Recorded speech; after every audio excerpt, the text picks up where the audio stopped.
Hi guys, welcome back once again. Advice for today, so huwag manirang puri. So, yung pag-iisip pa lang natin ng hindi maganda sa kapwa natin ay nagdudulot na yung nakasawi ng kaluluwa natin. Kasi bakit po?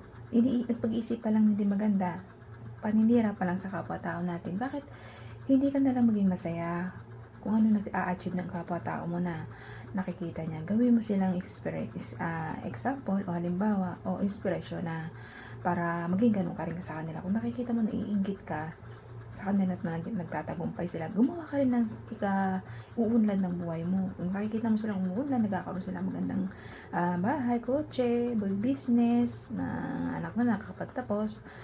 Dahil yun sa pagsisikap nila, sila yung naghihirap, nagsasakripisyo para makamit nila yung mga pangarap nila. So, ikaw naman, huwag mo silang siraan. Gumagawa lang naman sila ng ikabubuti ng pamilya nila. Ikaw, bilang isang mabuting tao, huwag ka maging masama, maging mabuti ka lang po.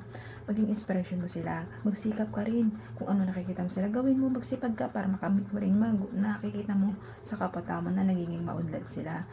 Huwag po tayong manirang puri sa kanila.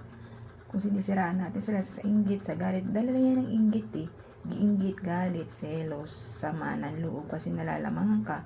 So bilang isang mabuting tao, pagsikapan mo rin kung ano nakakamta ng kapwa-tao mo. Kung nakikita mo na ganun muna sila, huwag kang magtanim ng sama ng loob. Bagkos magsipag ka, magsikap ka sa sarili mo, sa sarili mong buto, pagsikapan mo, maging ganun ka rin, maging maunlad sa kanila. Kasi iba-iba tayong istorya, kung ano lang kakaya mo, di doon ka lang, kontento tayo, kung ano lang meron tayo.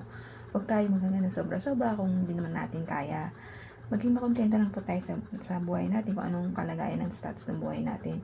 Kung di ka man nakapagtapos, sila nakapagtapos. Hindi ka nakapagtapos, di sipagan mo lang at makakamit mo rin yan. Wala namang sa Diyos na mahirap basta nagsisipag ka lang. Lahat yan, kung anong pangarap mo, bibigay niya yan. Basta manalig ka lang, manampalataya ka lang sa ating tatlong Diyos, ang Diyos Ama, Diyos Anak, at Diyos Espiritu Santo. Lahat ng mga pananalig mo, pananampalataya mo, at hinili mo sa ating Diyos Ama, Diyos Anak, at Diyos Espiritu Santo, tsak na tsak, ibibigay nila yan sa'yo. Basta sabayan mo lang ng pagsisikap at pagtsatsaga at pagsasakripisyo. Lahat yan may blessing lang sa takdang oras sa panahon. Maghintay ka lang at huwag kang maiinip. Dadarating yun sa ating buhay. Basta pag oras mo na, blessing ay sobra-sobra. Diligid siksik at umaapaw pa. Maghintay ka lang sa tamang oras. Huwag ka manira, mambuli, manirang puri sa kapwa-tao mo. Ang bagsak yun ay kaluluwa mo mapapahamak sa impyerno kasi nga gumagawa ka ng hindi maganda sa kapwa-tao, naninira ka, nangbubuli ka, kahit hindi mo naman alam yung story ng buhay nila, di ba? Basta ka lang siglang sira, maging masaya ka lang, masama po yun. Huwag po tayong gagawa ng ikasisira ng kaluluwa natin, ikakapahamak sa impyerno. Bagkos manalig tayo, patatagin natin, pananampalataya natin, magsisi tayo sa lahat ng mga kasalanan gawa natin. Manalig ka lang at para ang mga pag-iisip mo ng hindi maganda sa kapwa-tao mo ay mawala. Ang Diyos anak ni Jesus Christ ang siyang maglilinis niyan ang isip at sa puso natin nagmumula kasi yung mga madudumi niya ng masamang gawa na yan ang paninirang puri. Pero kapag ikaw may matatag na pananalig at pananampalataya sa ating Diyos anak na si Jesus Christ, tsak lilinisin niya, liligtas ka niya sa mga ganyang uri ng pag-uugali mo na paninirang puri.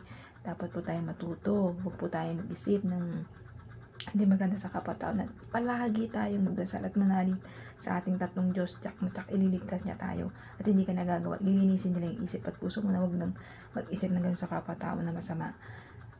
Pag-isipan lang po natin sila ng mabuti at ikabubuti nila at huwag tayong manira at manlubak sa kanila o mambuli. Kaya hanggang dito na lang po aking advice. Ingat po tayong lahat and God bless.